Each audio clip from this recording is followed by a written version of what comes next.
Hey everyone, it's Krista. I'm back again. I hope it shows. Does it show in this? Or is it showing over here? I don't know. Did I screw that up? Well, geez. Oh well. Hopefully it's in the earpiece.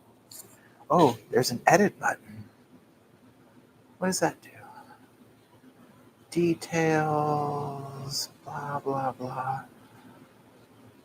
Oh, wow, I'm so freaking tired. I worked all weekend on Billie Jean, and I'm just exhausted.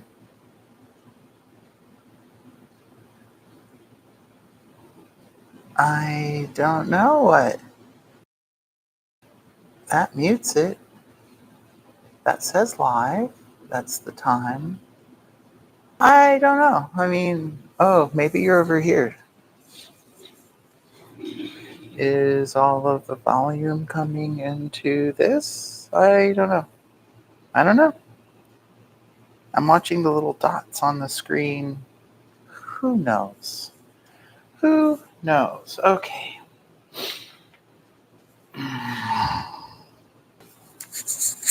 It's green. Okay. So I drove Billie Jean to work today. I'm pretty stoked about that.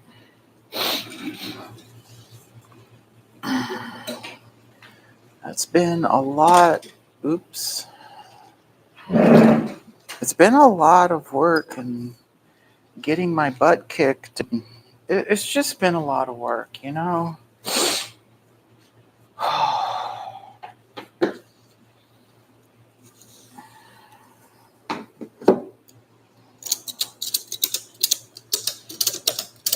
And this view sucks. Yeah, it does. It sucks. That's a little bit better. Okay. So I need the toolkit for this tank.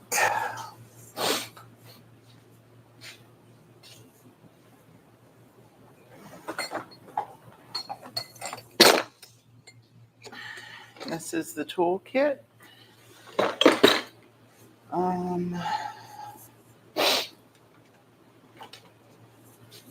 So after the first,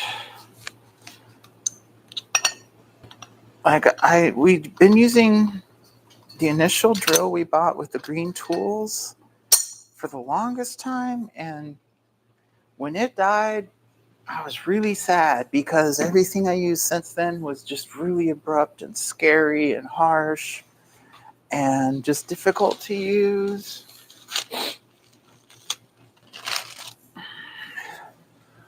Oh, you know what? If I go to my phone, I can see how I hear you. Let's do that. Let's just check.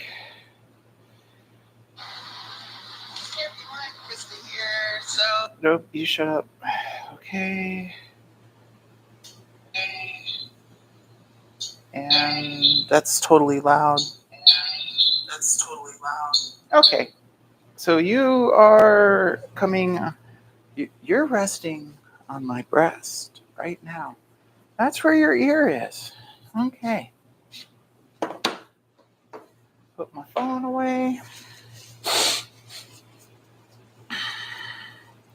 I'm so tired. Oh my God.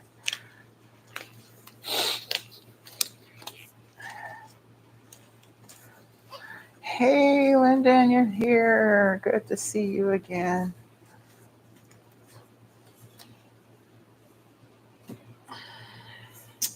How do I do? I don't know why every time I come in and work on these,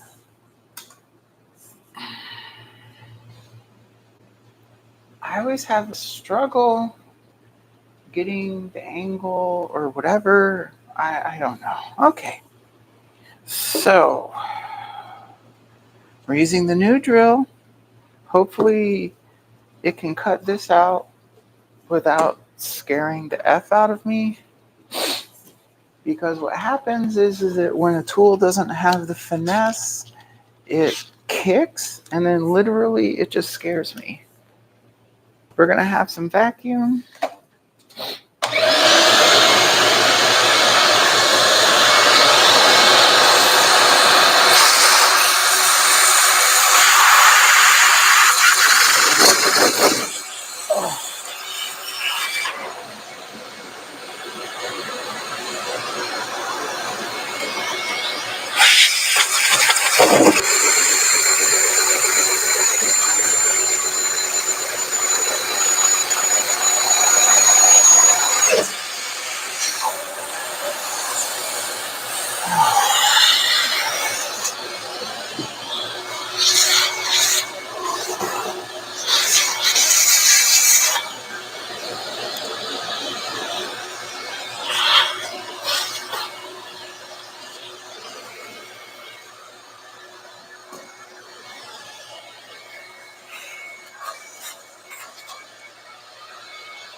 Okay, definitely needs the bigger battery or smaller battery. What happens if you're more over here?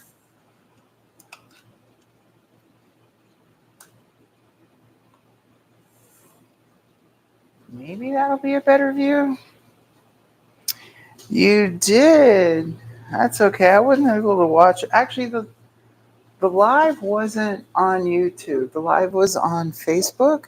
I don't have enough popularity yet in YouTube land to go live from mobile. So, yeah, that was in the book of facing.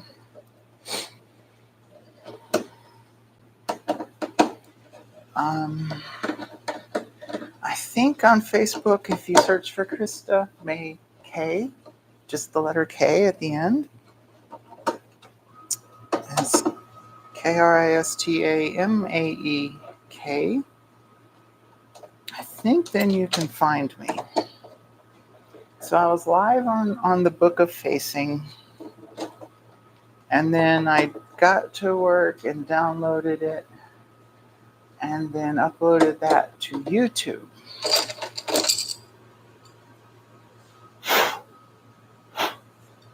Fourth gear really still sucks.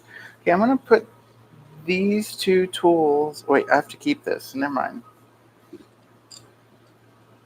That same ring is used when we make the tank. It goes on and is a cooling fixture.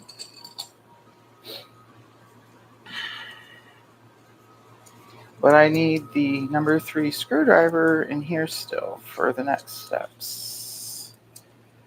Okay. A little bit more vacuuming.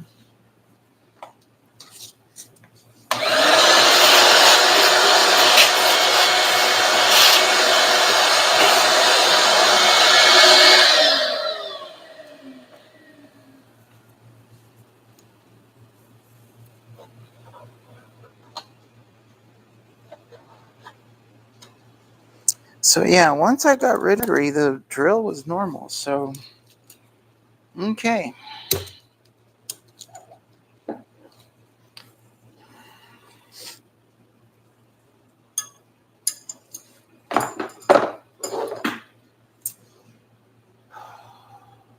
There's a plate with screws. The plate with the screws is here. This is the test plate.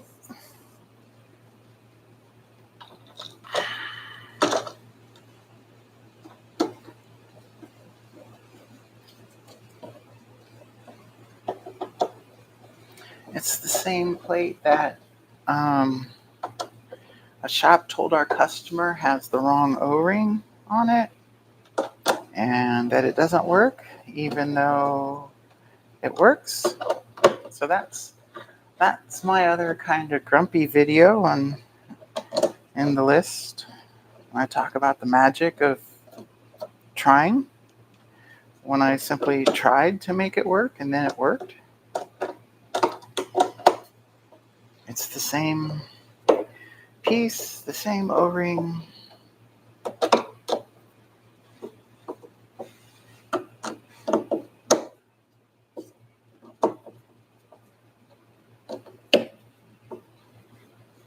Yeah, that drill really has great control with the smaller battery.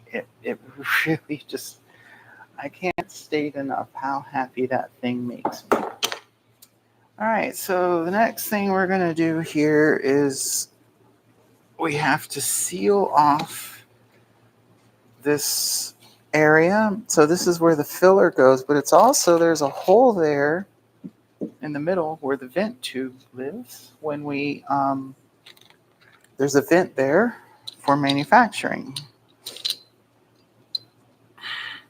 Now this stick goes through the drain hole.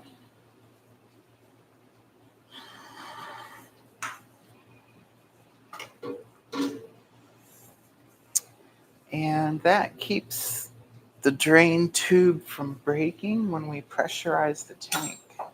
Without supporting that tube, you're putting about 100 to 200 pounds of pulling force across that tube, and that's not going to live.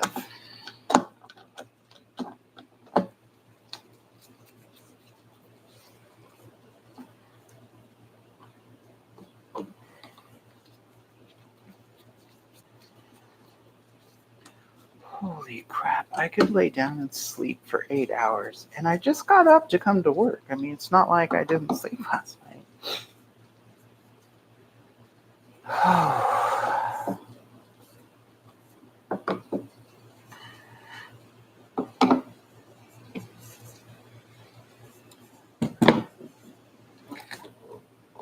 Before giving up on the truck's transmission, though, I definitely need to do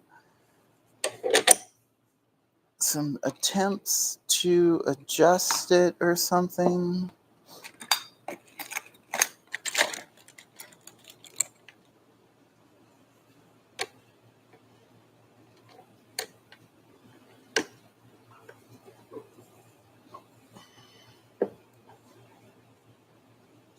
Okay, we're supporting that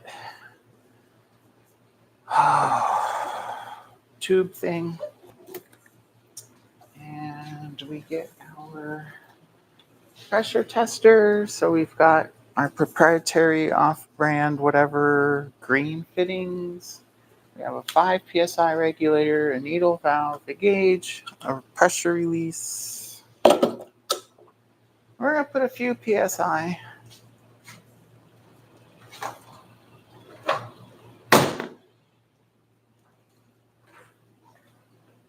And then we'll dunk the tank into the tank of water, which is actually a trash can of water.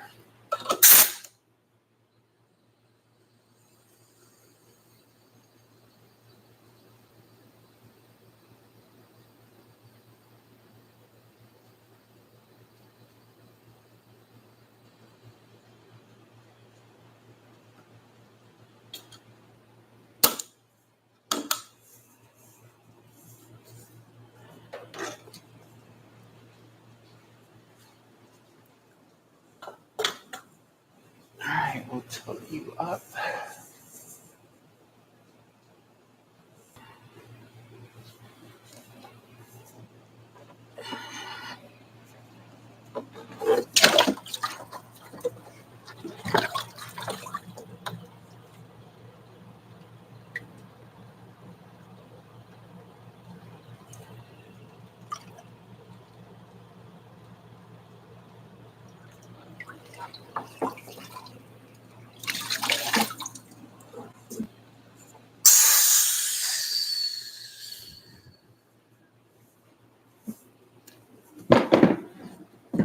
That's just butamus, no leaks. There almost never are, but the one time we are so arrogant just to think we made a perfect tank is the one time we're going to miss a leak, and I'm not going to waste a customer's time when all I have to do is throw a little air in it and dunk it.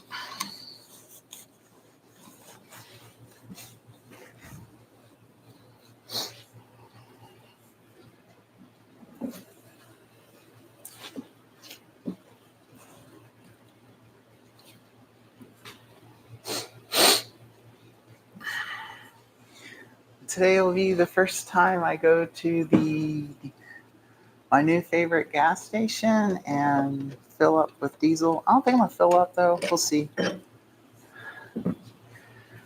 mean, it's like $5.50 a gallon or something, which for you is a bargain in the UK.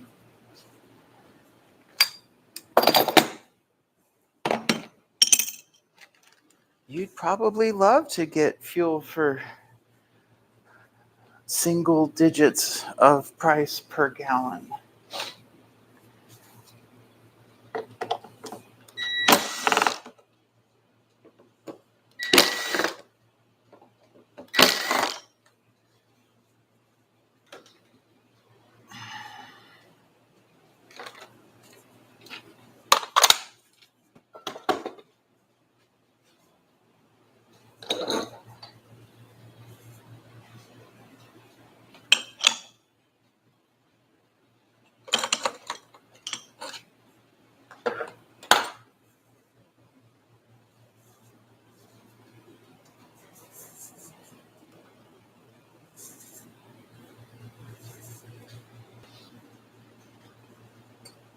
That other angle almost works. What if we did it here? Yeah, but then I can't stand how like all these people get this framing that's just perfect. It's like, how do you always get the human and the thing perfectly in frame? I'm just, that's kind of an art. I'm gonna say I'm a bit impressed when folks pull that off.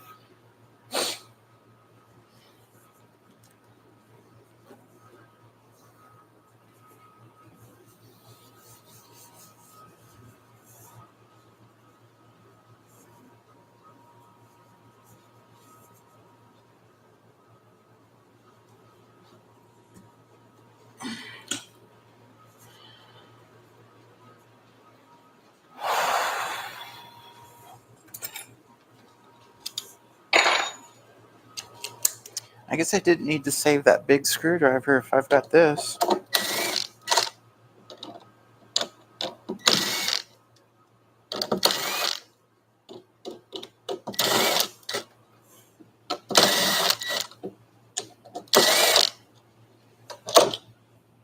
It's so funny. I stink like diesel. It makes me happy. I catch a whiff. I'm like, ooh, oh, ooh, oh.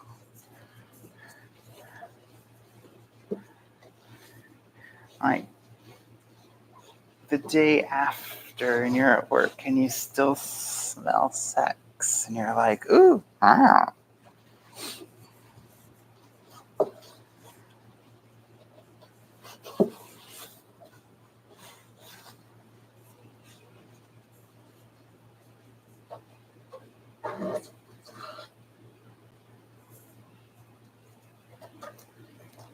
Lots of static electricity. So the damp cloth or the damp rag, whatever you want to call it, shop towel, works really well for getting stuff out.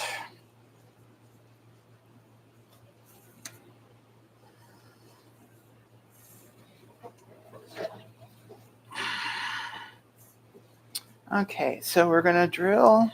Oh, wait, we skipped a step. We need to do that. I'm thinking about it.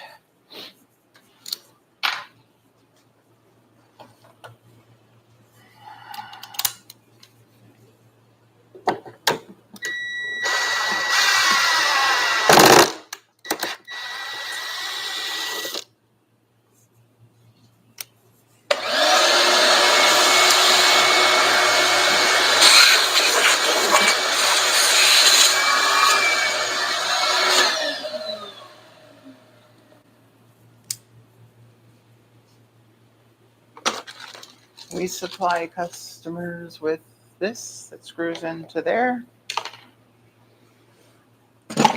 Okay.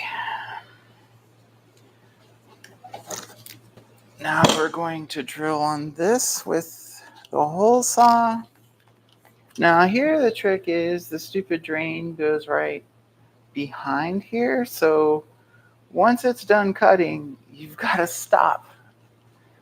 So like, if I had a jumpy drill, it gets scary because then it's like, is it going to try to make me out and screw up the tank?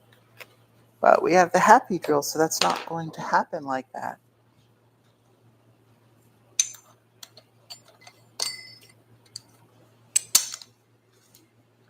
Vacuum.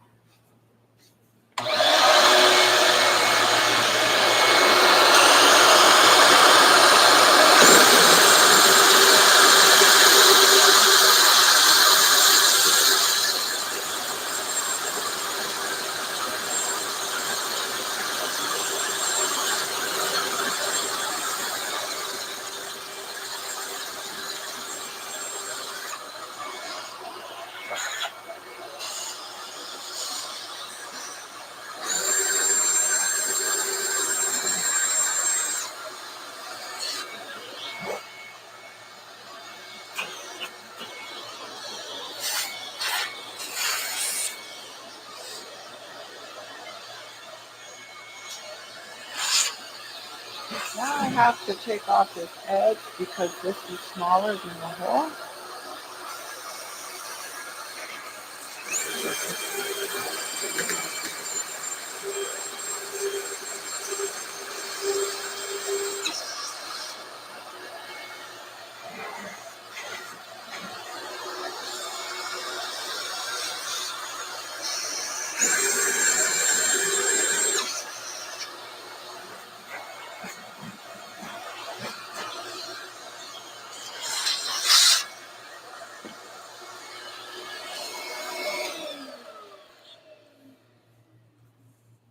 So I pretty much use the edge of my chest to modulate the depth. So I hold the drill into my ribs and then I lean my upper body up and down, and that's what I do to control when it pierces through, so we don't just drive on through. So I don't know where it came with that. It just somehow, that's how I started doing it. Now the tool that I made specifically for this tank, very special purpose tool. It's just a typical air-powered die grinder, but I noticed you could unthread the end. So I did, and I made a couple collars. And then we put in this angled router bit. And it's set at the perfect height relative to the deck so that when the cap, the filler cap latches, that it's level. And then this guard behind it keeps it from trying to grab. I'd started off with this, and then it occurred to me, if I have this sliding plate, then it would keep the angle consistent and easier for the operator to not wreck the part. Pretty much every bit of preparation is about minimizing the chance of wrecking the part. It's like right now we've got all this work, all this testing, all this time, all this money. It'd be really stupid to wreck a part right now. This is air powered, so we're going to go get the air hose from right behind me. That was a long commute.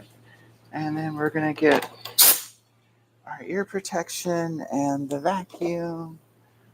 And we're going to make that notch. Oh, Lyndon's gone. Bye-bye.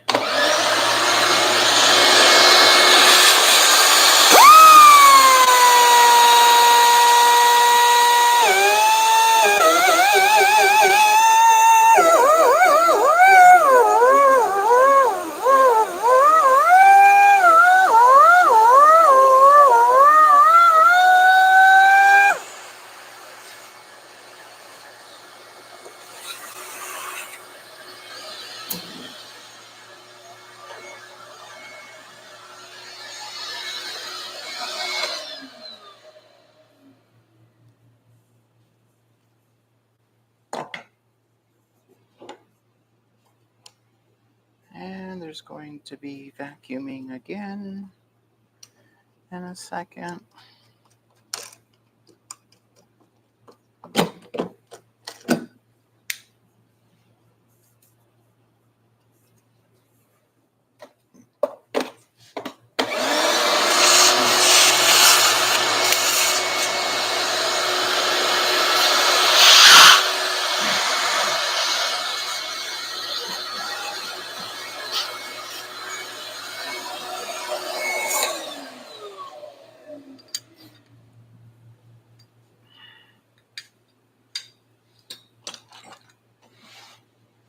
So as you're here filling up your tank, so like your legs are here and it's between your legs and you've got your fuel nozzle going in. As the level approaches full, you'll notice that there's little holes near the opening that spray out, and they're like telltales that the level is high, and that's what these holes right here do.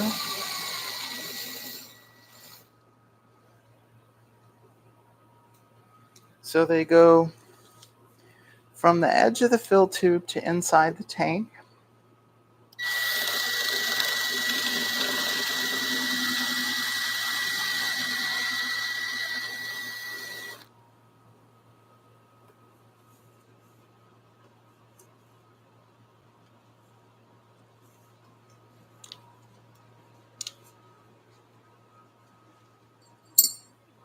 Dang, I think that's the end of the power tools for this show.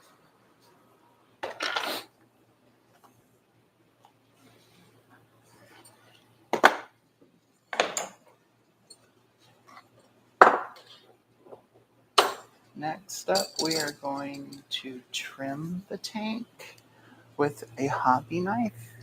And so the purpose of this is to fix the cosmetic issues that happen with the molding process, the flash that comes out between the edges of the flanges.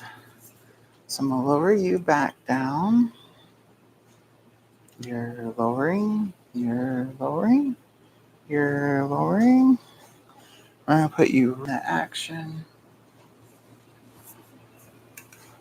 Okay.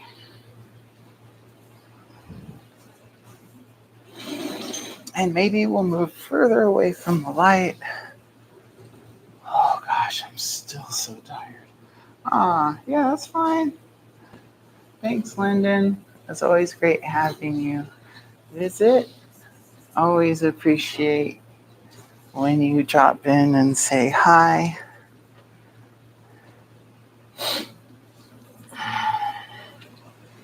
Okay.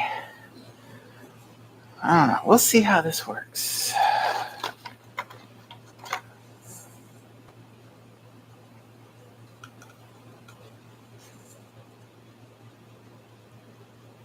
Okay. So tired. Pretty much a lot of the times I would go live, it was just because I didn't want to work. Like, I'm not kidding. I love working and doing a good job, but holy crap, when I'm down on motivation, it's pretty bad.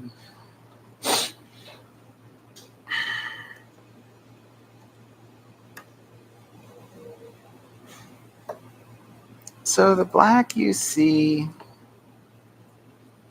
is literally black plastic from previous tanks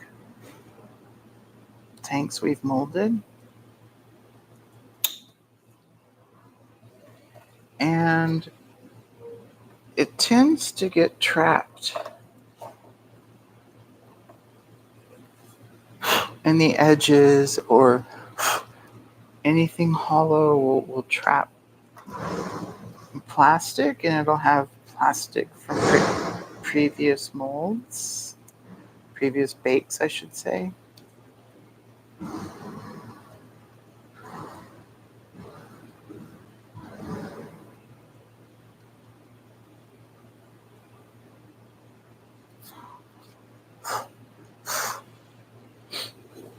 I really love these 6mm nitrile gloves because they do a great job protecting me from myself. Like, I've just plain old run this hobby knife into my hand, and then it would like poke the glove. I was like, oh my gosh, that would have sucked.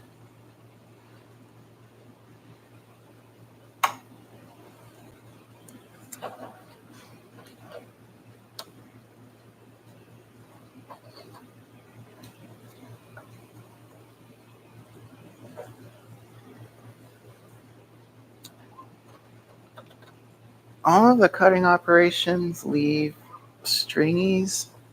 So every place where I run a drill or a hole saw, I go back and I grab those stringies.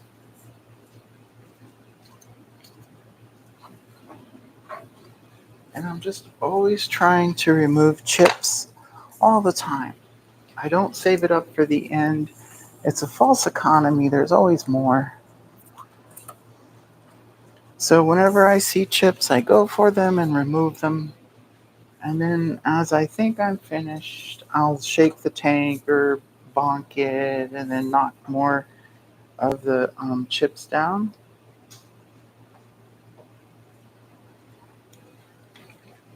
So you can't quite see. Do I make you go closer?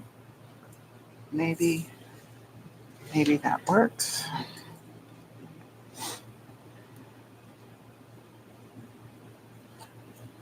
You can look up my skirt all you want because it's a skirt. So like tennis players, there's an inner short underneath. So don't worry. You can keep your shame and allegedly my dignity. That's pretty funny.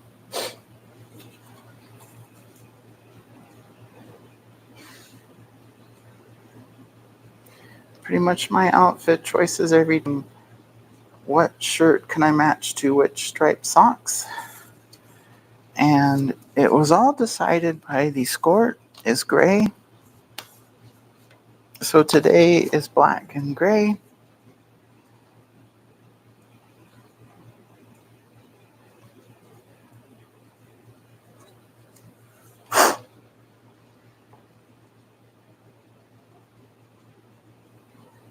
Yeah.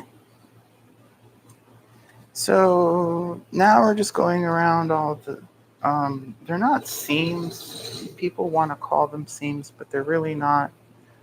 The molding is continuous. So we're going around where the mold parting lines meet, and there's always a gap.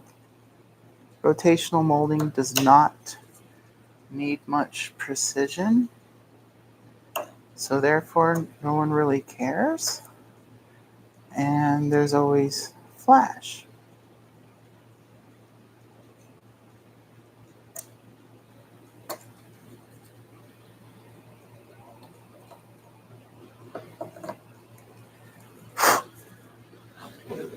Occasionally I do maintenance to the tools, and on this tool, when we brought molding in-house, I wanted to do a better job matching the top section of the mold to the rest of the tool. And I did a pretty amazing job, actually, especially considering that was my first real parting line matching. And so through here, there's almost no gap whatsoever. And that's just incredible. Back here, there's a huge gap, but huge gaps on compound curves are really difficult to fix. Also, the side molds have really never met the center bottom mold very well, and I'd been working on that over time. It's just that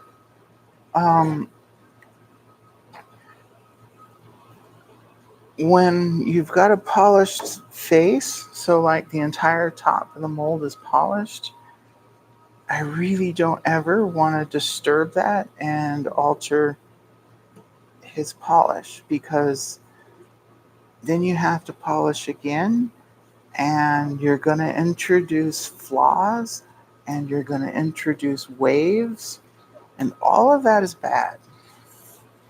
No matter what, it's kind of never going to be as good as it has been.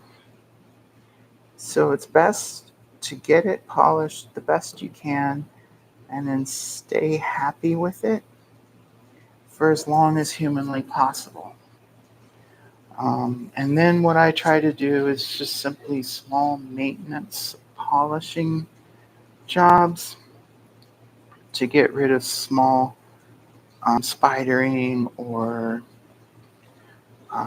the material.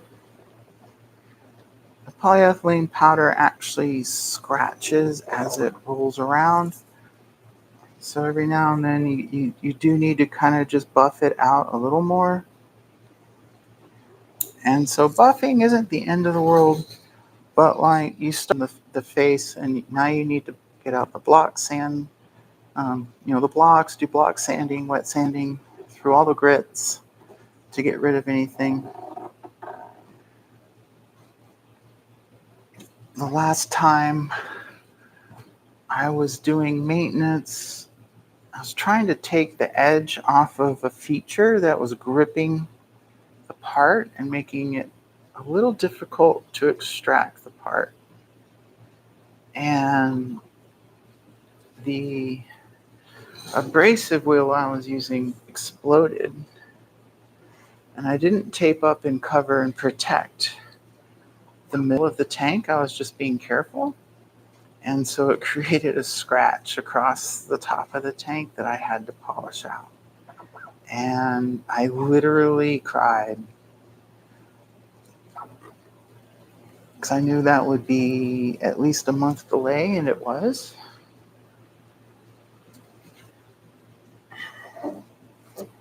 What I was doing was the deepest radius here is actually raised up in the tool. I was working on radiusing that a little more, and I believe it was right here. There was a slice across the finish, and you can still barely tell, because I could have gone after it a little longer, but I thought I had gotten it, and then I didn't notice there was just the faintest hint of a scratch left.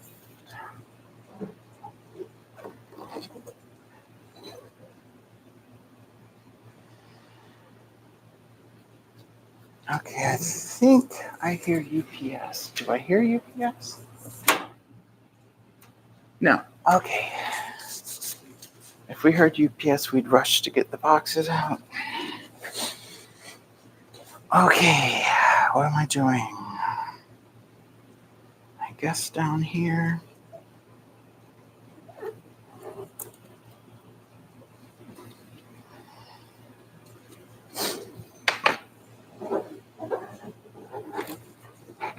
So you'll notice the hand holding the handle, I don't do any pushing with it. I change the angle, I change the downforce on the blade itself, but I don't actually drive. I use the other hand and I push from behind, and then that helps me get very consistent cuts.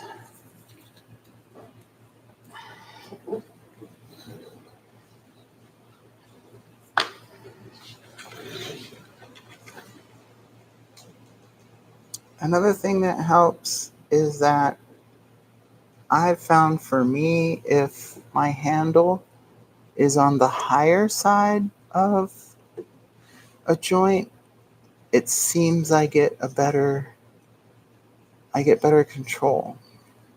So is it where my tip was going across and pointing to the lower side, maybe? In other words, my handle is here, this surface is raised up, this surface is lower, and I'm cutting off that corner.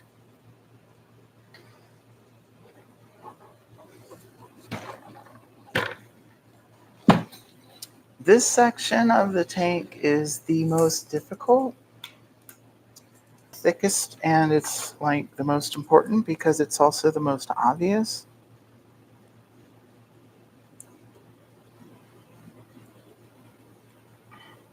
So you kind of have to trust your eye that you get the blade close to the surface without digging in.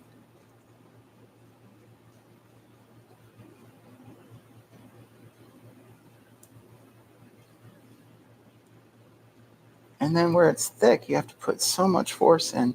Oh my gosh, it's almost perfect through here. Just a little bit more. There we go.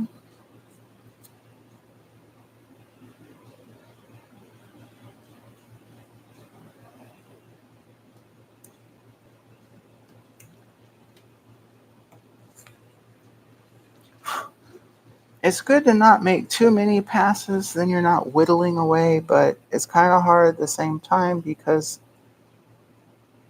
there's really a good bit of force involved and it's easy to screw it up. So like right here, went a little bit low, but we're almost done with this corner. Almost done with this corner. Okay.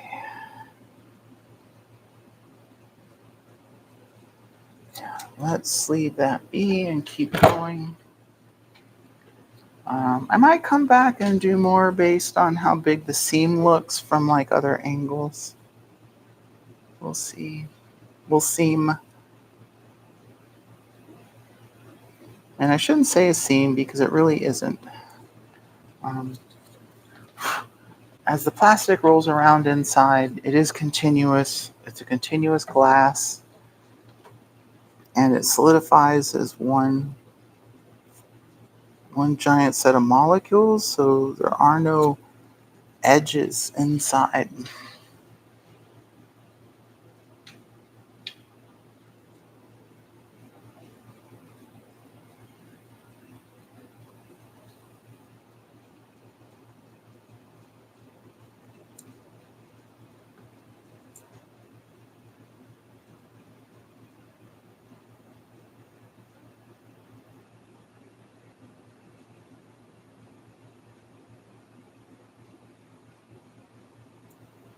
To me, this is about the most critical area. I try not to do too many passes. When the bike is on its side stand, you're going to catch that line. It's going to catch your eye and draw you in. And so I just really try to make that part smooth. Get these chips away so we don't grind them into the tank. So like to show, like this outside looks like it has all kinds of craziness, but the interior is just a continuous flow. That's how the tank is everywhere on the inside. It's just a continuous flow.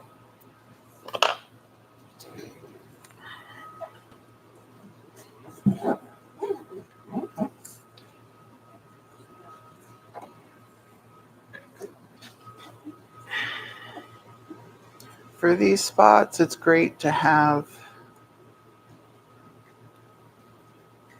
the light reflecting on the flash so you can see what you're doing with the possible way.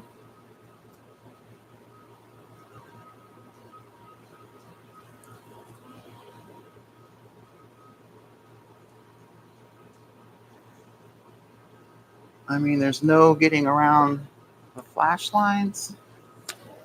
So we just try to do the best we can with them.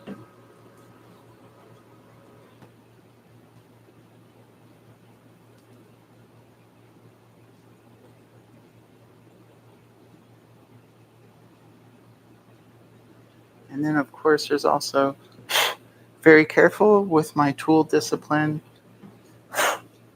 and whatnot to never just bump the middle of the tank where it's shiny.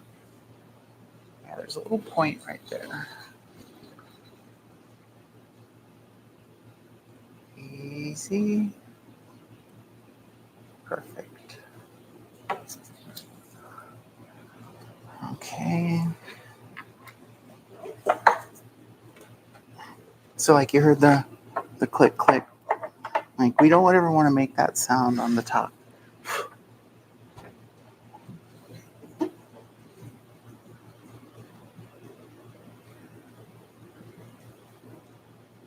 Careful. Okay.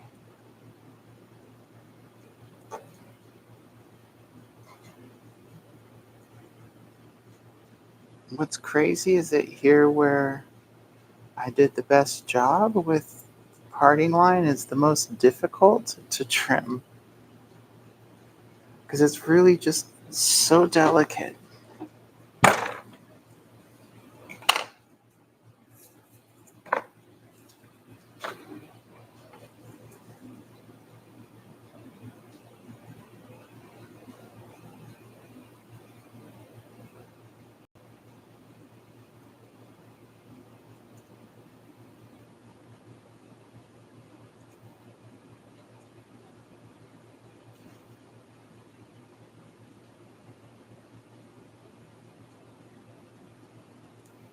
Oh, that was great. We need a little more. It's got a bit of a lip to it. Come on, you. Gentle, gentle. There we go. There we go. Gentle. Perfect, perfect. Oh, that's... I mean, that's... It just doesn't get better than that. I mean, that's like almost as good as the Mexican ladies who used to do this at Jacobson Plastics. They were amazing. And what made them even more amazing was how quickly they worked. Oh, I see a lump here. Okay.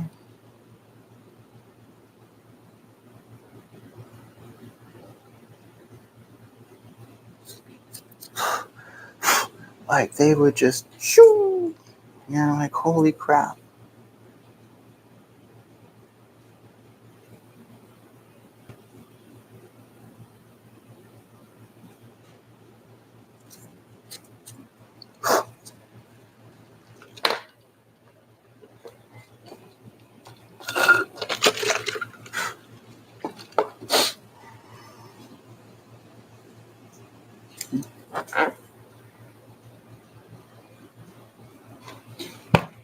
A bit of a lip here. And I don't want to do this too much just because then you start what we call over trimming. And you just keep whittling away, and it doesn't really make things better.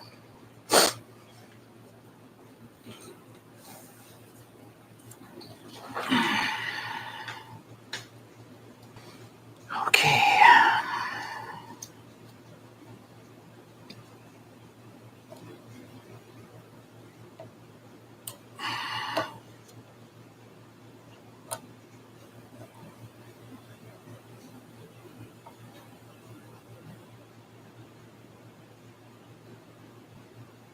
Now here the two sides are textured, so when we cut off the flash, we leave it smooth. So we're trying to not trim too much.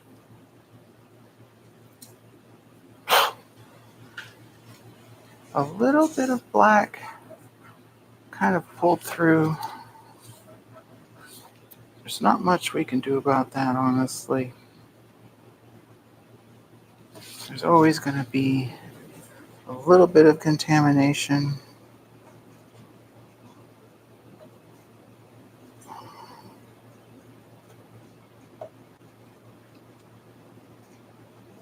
Now here I'm just kind of removing the sharpish corners. Hey, I just stabbed myself.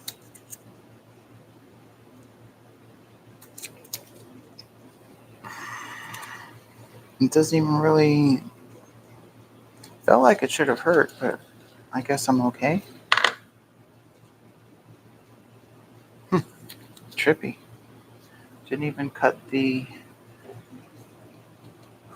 nitrile. Alright, now we're going to go in here and work on just making this more pretty, getting rid of the fuzzies. You know, a customer has to look in here all the time, so I try to give it the best presentation.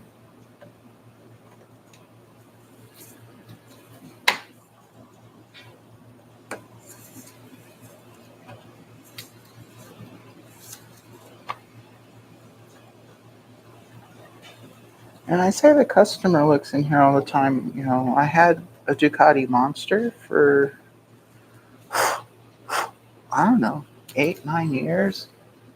And for a lot of that life, you know, it had one of our tanks on it. My favorite was a white tank. And then I think I just put on a couple other tanks just to take pictures. And so I did also like having a black tank without the fairing. So the S2R had a little fairing on the front. The bike just looked tough with like red in the middle where the frame is, and then black for the seat and the tank. That was a pretty neat look.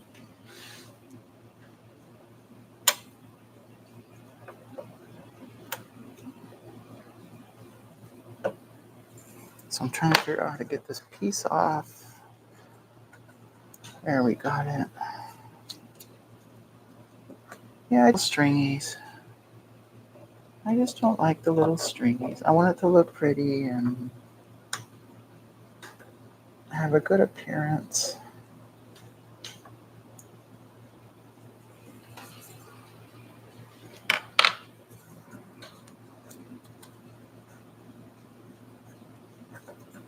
That's got it. Okay.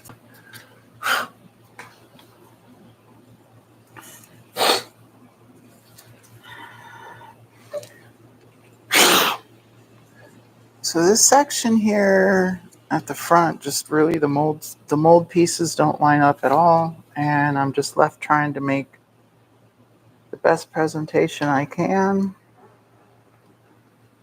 Thankfully, it's a spot you almost never see. The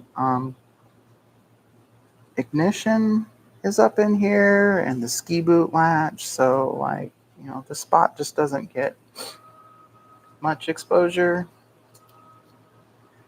I don't even know if people notice how bad it is. I mean, we've been doing these tanks for over a decade and no one's complained.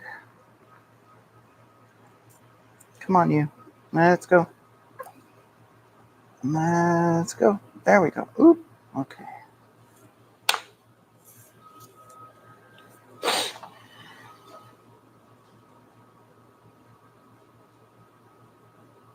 Wow. Careful. Careful.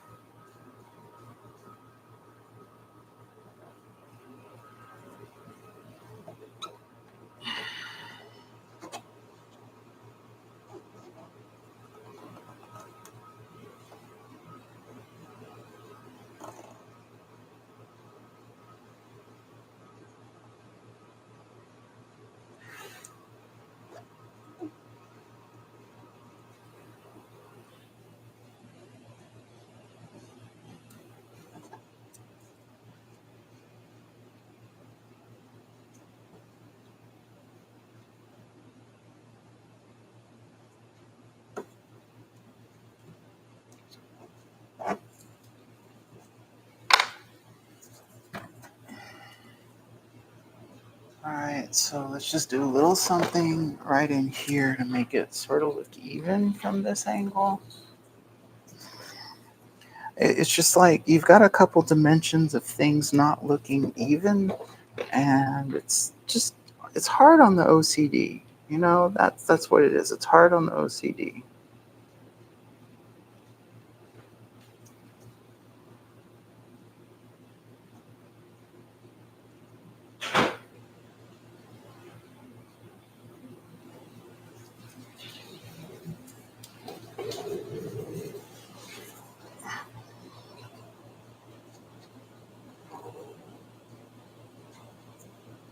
Come on, you. You can do it. There we go. Oh, yeah.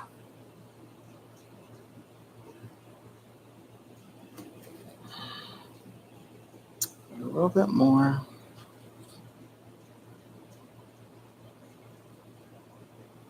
Oh, that was like freaking beautiful. Okay, now we're going to take this point down.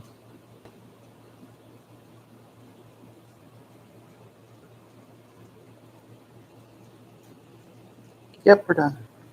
No more of that. Any more is over trimming. It's got a good, attractive look. All right, we need to walk around this.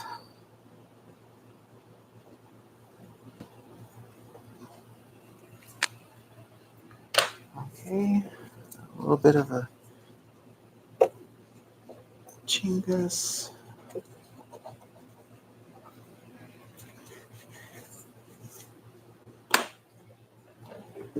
And then there's some pretty serious porosity through here in the mold. It makes like little pimples, so we just try to peel those off a little bit.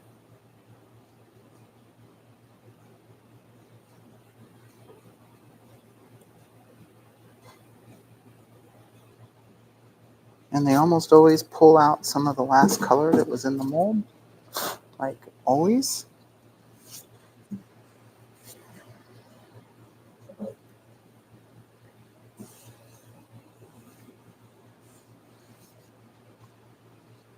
All right. That's pretty dang amazing. So there you have it. That's prep, test, and more prep of one of our fuel tanks. So thanks for watching. We'll see you more later. And I always appreciate y'all stopping in. Don't forget to thumbs up and then subscribe. So like maybe in a whole bunches of years, we might be popular or something. I don't know. Oh, that's kind of be an angle. There we go. Okay. So as it gets fuzzy, click on the first end stream, gets set up on the second end stream. Thanks so much, everyone. Bye.